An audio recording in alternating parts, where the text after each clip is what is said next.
Hey y'all, hey. It's your girl Morgan Renee tuning in with another story time with more of mine. So I tried to read this before I went into work today in my tent, but the phone got too hot as usual in this Florida heat. So it's nighttime now. I'm back in the tent. Maybe, hopefully, it won't overheat. Okay, maybe this little light right here ain't gonna do too much. So I was in Chap.8, and because of the phone overheating and interrupted, so I'm gonna start from the beginning. I didn't get too far into it. So yeah, let's just get right into it. We are reading Trying to Sleep in the Bed You Made by best friends Virginia D. Berry and Donna Grant, and it is getting juicy. All right, Chapter 8. I always put a little on a filler. You can't be serious. Pat stopped, mid puff, and the balloon at her lips sputtered across the basement. Are you sure? Yes, I'm sure. Do you think I'd say it if I wasn't sure? Gail stomped on a balloon, and the loud bang let her know this wasn't a dream. It was all she could do to keep the words from spewing out of her mouth like the eggs she had tried to eat for breakfast. She didn't think her folks would ever leave so they could talk. Pat was going back to her summer internship in Princeton right after the anniversary festivities, and Gail couldn't say the word pregnant yet while her parents were in the house. You tell Marcus yet? It's not Marcus. Okay, this is a joke, right? I'm supposed to laugh now? I'm not playing with you, Pat. Gail sank to the new sofa.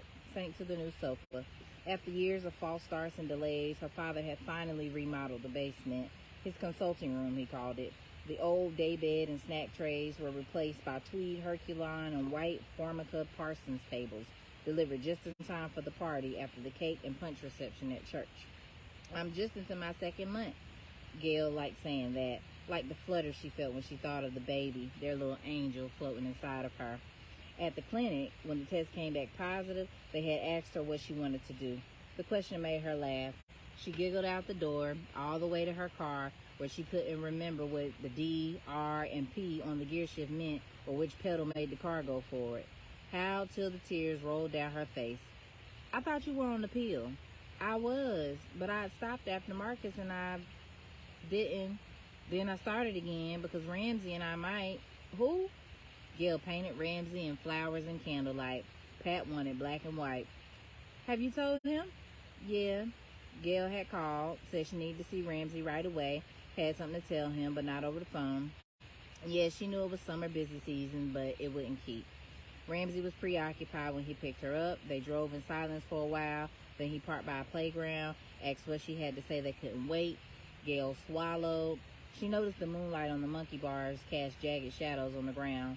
The words, I'm pregnant, dropped like dead weight from her lips. Ramsey muttered something that sounded like shit, then got out and leaned on the hood. Gail's heart was in her mouth. She wanted him to come back, say something, anything, but she sat, waiting. When he got back in the car, he drove her home without a word. I'll be in touch, he said, and stared through the windshield till she got out. Then he was gone. I'll be in touch.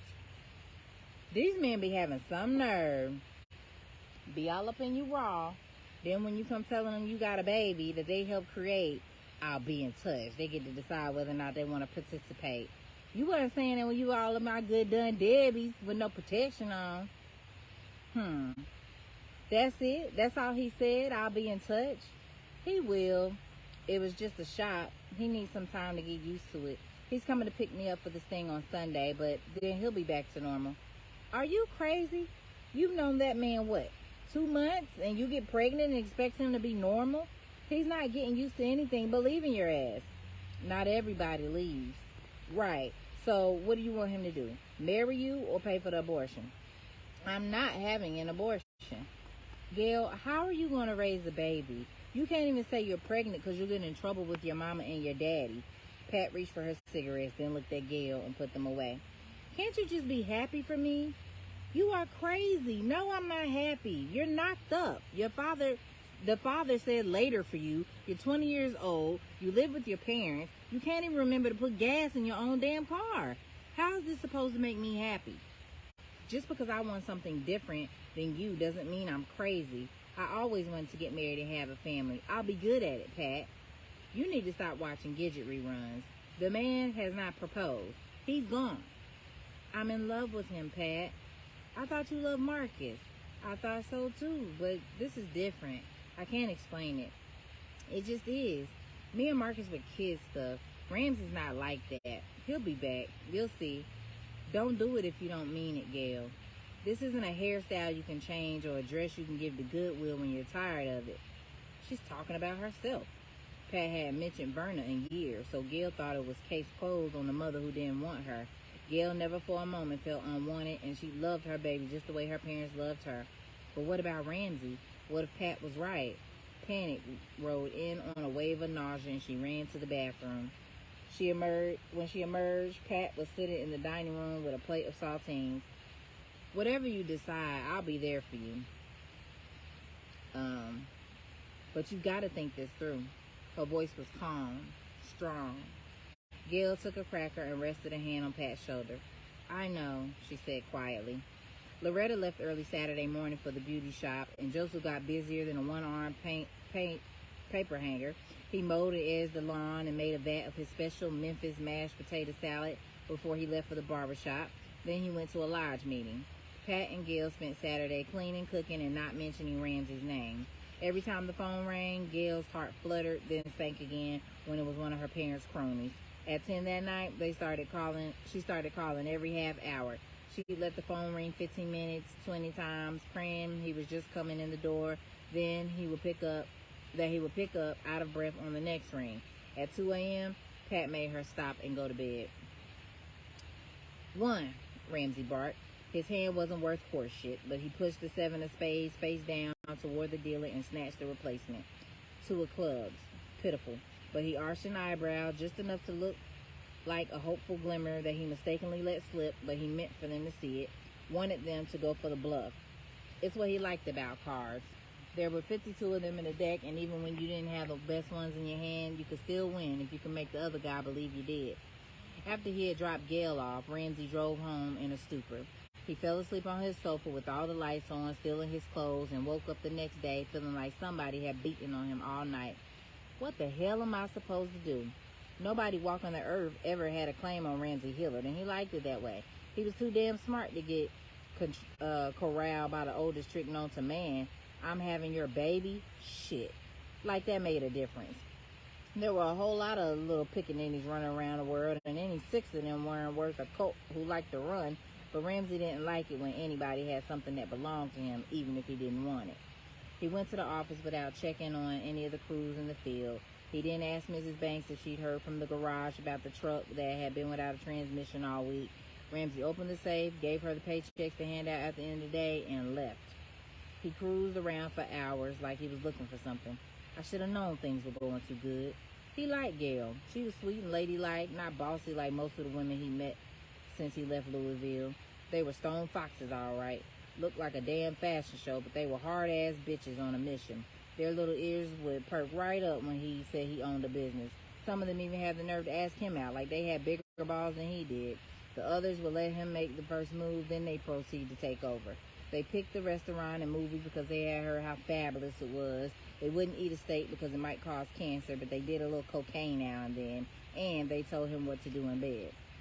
But nothing made Ramsey madder than when they snuck their noses in his business affairs. He didn't give a shit about their expertise or how some friend with a job-ass title on a business card thought he should run greener pastures. Ramsey had no use for their opinions. His business card said president, and as far as he was concerned, that was his ace. On the other hand, Gail liked him to take charge. He didn't want this little girl under his skin, but she did do something to him, made him feel so good, like a natural man. And she did little things for him, things nobody ever thought of, like presenting him with a whole stack of Superman comics wrapped up pretty like Christmas, after he told her he used to go to bed dreaming about them because he couldn't afford them as a kid. He didn't even know why he told her that, but she remembered, and he was so tickled by the drawing she did of him, kind of a cartoon like the ones they saw at Sardi's, right down to the black lacquer frame. He'd hung it right behind his desk at work. And he had to admit that since he had spotted her broken down on her way back from AC and decided she was worth the price of gasoline, his luck had turned around. Nothing had been this good in 5 years. He'd won some, but there hadn't been any magic in a long time. The problem was he wasn't in the daddy business. After driving halfway to Canada and back, Ramsey stopped by Bessie's to check the spread on Saturday's Yankee-Orioles game. Bessie took him aside and told him that Moses had an open seat in the promised land if he was interested, and Ramsey took it as a sign. He'd only ventured upstairs for high-stakes poker a few times, and he left with only loose change in his pockets, but the invitation carried respect. The game was power with a high-risk rush. It wasn't a game. It was a contest that could last for days, a test of endurance and cunning, a process of elimination, and luck, as always, a deciding factor. This was a chance to see if his lucky charm was real. If he won, he'd marry her. If he lost, he'd say so long. Dang, really? Ugh. He liked slipping through the door at the top of the stairs. Ceiling-high cases of whiskey lined the scuffed brown linoleum hall that led to the promised land. It was a windowless room that reeked of dirty ashtrays, coffee, bourbon, and money. A bare light bulb dangled over the round, felt-covered table at the center of the room. Moses, an albino bullfrog in a black Kangol cap with a cold, chewed-up cigar butt always knotted tightly in his right hand, sat on a high-back stool in the corner by the door.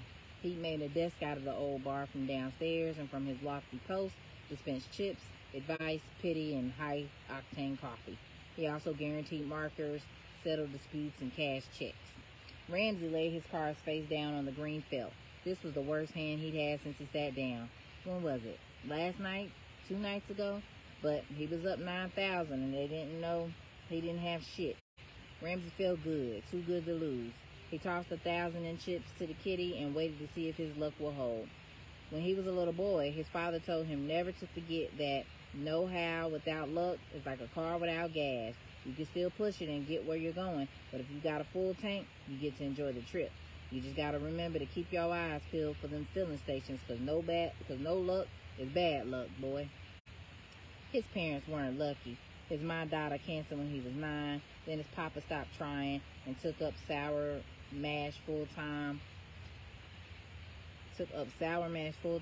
instead of as a sideline. He lost their little truck farm to the bank, and by the time his daddy was run over by another drunk driving a pickup truck, Ramsey was 17 and had been working at Triple Tree Stud Farms, mucking out stalls, cleaning the padlocks, and watching how rich people live for 4 years. Ramsey promised Mr. Johnson that if he would give his father a decent funeral, he would give him half of his pay every week until the bill was paid. The first payday after the funeral, Ramsey dropped off half his money at Johnson's Safe Haven Funeral Home, just like he promised, and went to get a haircut. On his way, the prettiest little brown-skinned girl he ever seen stopped and offered him a ride. Unless it was Saturday, Milton never cut more than 2 heads in a day, but he was open for all business, as he called it, from 6 in the morning until midnight every day but Sunday. When Ramsey finally got to the barbershop 2 hours later, the regulars were smoking Lucky Strikes, drinking Wild Turkey, betting on the last race at the Downs, and Ramsey was feeling like a man. They called him a fool and a whole bunch of other names, but he bet the other half of his pay on the only filly in the race because he could still smell the filly in the red Mustang on his fingers. He won $1,600, paid off Mr. Johnson, bought himself a piece of a car, and dropped by the barbershop more regularly. At Triple Tree, Ramsey worked the stables, helped the groundskeepers, and paid attention to everything. Sometimes at night, men would come down to the tack room next to where he slept and play cards. He'd climb up to the hayloft and watch and listen. Are you in? Straight flush. That foul will go for 100,000. Call your 1,000 and raise you. Just bought 500 acres. Trip acres. Beat that. Their golden rule was always keep a stake nobody knows about. Ramsey would listen for more words of wisdom, holding his breath, afraid if he dared to inhale, he would miss something important. He never did see his Mustang Sally again, but he always wondered about her, and always put a little on a filly, especially a long shot. I'm confused. I don't know gambling terms. Sunday morning, Pat worked to keep things under control. Gail was ready to come out of her skin. She had no word from Ramsey. And why did her parents have to marry each other again anyway? Loretta was flighty as a June bride. She went through 3 pair of pantyhose fresh out of the package before she managed to get into one without a run, and worried the whole time about sweating the curl out of her hair before they got to church. Gail kept pacing and peeking through the curtains, straining to see the nose of that silver car pull up in front of the house. He knows this is today. And although Ramsey didn't hold much with church, he promised to show up, but that was before. By 9:30, it was time to leave, and Ramsey was still in the wind. Pat trotted downstairs and found Joseph stretched out on the sofa. "I thought you'd be outside polishing the car or something," Pat said. "Too much toasting brotherhood last night. Moving a little slow this morning. Must be wedding day jitters." He chuckled, sat up, and mopped his face with his handkerchief. "The blushing bride will be down in a minute. We don't have a limousine. Thought we might have us ride in a Lincoln, but looks like Nature Boy ain't coming." I'm sure he'll meet us at church," Pat said, not believing a word of it. "I don't know what happened with her and Marcus. You know, I like that boy. I think he gonna do all right, too. I saw Booker at the barbershop yesterday. Seems the Orioles brought Marcus up, and he gonna be playing the Yankees today." Okay, let me slow down and go back. Because he did meet Ramsey, so he knows about him. Okay, thought we might have a ride in that Lincoln, but looks like Nature Boy ain't coming. Okay. Alright. Yeah, seems like the Orioles brought Marcus up, and he gonna be playing the Yankees today. Already? Yep. Booker was strutting and crowning like a rooster. Got him a box seat. Brought some other boy up, but he didn't work out so good, so Marcus got him a shot. It was Freddie getting a shot that started all this. It's what he's been working for since we were little. Old Marcus on the TV. You kids, I remember when all y'all were just dying to be grown, and now, you know, sometimes I worry about my girl, Patty Cake. Joseph's voice got that father ache to it. Pat sat next to him. It's like Gail don't have a mind of her own. She goes whichever way the wind blows, like it's going to take her where she want to go. Maybe I shouldn't have let her think all stories have a happy ending. Pat was rescued from responding by footsteps on the stairs. She patted his arm. "Let's go, the bridal party's coming." Mount Moriah was full like an Easter Sunday. Loretta and Joe will renew their vows right after service, and a large contingent of visitors, including Joseph's Masons in their formal gold braid and fezzes, and Loretta's Eastern Stars, their white dresses adorned with the elaborate breastplates that marked their degrees, had come for the occasion. Even before church started, Gail wanted it to be over, but the Reverend Hobson was feeling touched by the Spirit, and he preached a while on love and happiness. True love, he said, was not the way Al Green sang it, making you do wrong and stay out all night. True love was the way Paul said it in 1 Corinthians, the kind, patient love that endures all the joy and pain 35 years could bring. The congregation praised the Lord and hallelujah, but Gail felt the words went wind around her, buying her like a rope. She loved Ramsey, but it made her achy and patient and as far from happy as she had ever been. One of the junior ushers signaled Loretta, Joe, Gail, and Pat just before the last hymn, and they slipped out to get ready for the renewal ceremony. Gail just had time to bolt for the door and scan the cars parked in the double rows along both sides of the street. The early sun had hidden behind damp gray, but there was no silver Lincoln, and she hurried down to the ladies' room to join her mother. Pat kept Uncle Joe still long enough to pin his carnation to his lapel. He looked nice in his navy blue twice-a-year dress suit. His shirt was starched till it wouldn't dare wrinkle, and his Masonic tie tack accented the new paisley tie Loretta had bought him. "I didn't think there'd be this many folks." His voice wavered with emotion. "Sure is nice. Loretta deserves this, even as late in life as it is." Pat moved the boutonniere, I don't know if I'm saying that right, looking for the right spot. "Careful now." He patted his pocket. "What you got in there?" Pat looked at him with mock suspicion. "That's for me to know." Daggone phone overheated again. I think it's because I be having my hotspot on so that I could be live on my Instagram too. Because the sun's not sunning. I don't know why the hell this little light I got here is not that bright. I don't know why it's overheating, but let me finish because I was at the end. All right. "So what you got in there?" Pat looked at him with a mock suspicion. "That's for me to know," he winked. Pat pinned his flower, then had him pose by the sanctuary doors for a picture. She just clicked the shutter when Uncle Macon came and got him. "Boy, I got a few things to tell you about married life." He laughed at his own joke as he led Joseph inside. As at the first chords of the wedding march, the congregation rustled to its feet. Hand in hand, Loretta and Gail walked down the aisle. Pat thought Gail looked almost serene, and she was proud of her. And for the entire walk down the aisle, Loretta beamed Joseph a look that spoke the long, slow burn of lasting love, and he returned the adoring gaze. Pat noticed Joseph's eyes looked a little glassy. Then he fixed his mouth in a twisted sort of smile she hadn't seen before. Just as Loretta and Gail reached the end of the aisle, Joseph pressed his hand to his breast pocket again. What's he got in there? And then she groaned and crumbled to his knee. And then he groaned and crumbled to his knees. Daddy! Gail's yell rang through the church, and she bolted toward her father. The music stopped abruptly, replaced by anguished cries and shouts as people strained to see what happened. Macon held on to Joseph's shoulders and eased him to the floor. Loretta knelt beside him. What is it, Joe? She put her hand to his cheek, and he buried his face in her palm. Pain like fire in my chest. Lord, I can't breathe. Gail rocked and cried. Loretta sat on the floor with Joseph's head in her lap. Pat went ice cold when she looked down at her uncle's ashen face. Pockets of whispered prayer rose up in the congregation. Reverend Hobson called out for a doctor, and 2 women and a man rushed forward, loosened his tie, took his pulse. Someone sent someone to call an ambulance. Etta, Joseph's voice was weak and thin. Is it the pain again? Loretta looked as though she could feel it too. My pocket. In my pocket. Joseph, hush and be still. Loretta tried to quiet him. No, I want you to have it. Pat crouched down, slipped her hand into his jacket pocket, and removed a small blue felt pouch that he gave to Loretta. Loretta shook the pouch, and her old wedding band tumbled out into her hand, along with a sparkling diamond solitaire and a delicate gold band. Joseph, what did you do? Loretta flicked the tears away before they could fall. I want to give you something nice, Etta. Put it on. She slipped both rings on her finger and held her hand where she could see it. Joseph tried to speak, but instead nodded his weak approval. Then he screwed up his face against a flash of pain, clutched his chest, and closed his eyes. Reverend Hobson stood and faced the congregation. Let us bow our heads in prayer for Brother Saunders.